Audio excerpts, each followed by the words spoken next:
Mexico সিটির ব্যস্ত সড়কে লাল ট্রাফিক লাইট শুধু থামার সংকেত নয়, অসংখ্য অভিবাসীর জন্য জীবিকার মঞ্চ। এখানেই ভেনেজুয়েলা, কলম্বিয়া সহ বিভিন্ন দেশের অভিবাসী শিল্পীরা নেচে, ড্রাম বাজিয়ে অর্থ উপার্জন করে। মেক্সিকো সিটির ব্যস্ত মোড় লাল ট্রাফিক লাইট জ্বলে ওঠার সঙ্গে সঙ্গেই পরিণত হয় অস্থায়ী নাচের মঞ্চে। হর্ন বাজে, ড্রাইভার জানালার কাচ খুলে বকশিশ দেয়, আর ভেনেজুয়েলা, কলম্বিয়া ও মেক্সিকোর শিল্পীরা অ্যাক্রোব্যাটিক রুটিনে ঘুরে বেড়ায়। মুহূর্তে রাস্তা হয়ে ওঠে জীবিকার, আনন্দের এবং দৃষ্টিনন্দন পারফরমেন্সের স্থান, যা শোনায় জীবনের গল্প।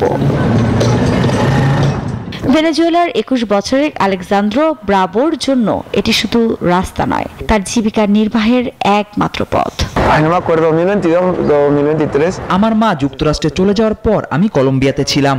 পড়াশোনা, কাজ সবই চলছিল, কিন্তু একসময় অনুভব করলাম আমি মাকে ভীষণ মিস করছি, আর থাকতে পারলাম না। তাই রওনা দিলাম।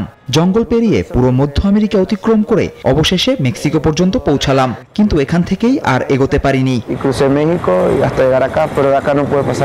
দলটি জানায় প্রতিদিন আয় কম বেশি হলেও রাস্তায় তাদের আশ্রয় নেই, কোনো সুবিধা বা অসুস্থতার ছুটি। তবুও এ কাজ করে পাওয়া অর্থই তাদের টিকে থাকতে সহায়তা করে।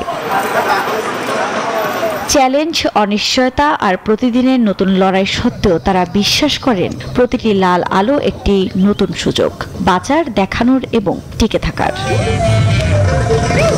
আফরিন মৌ, নিউজ 24।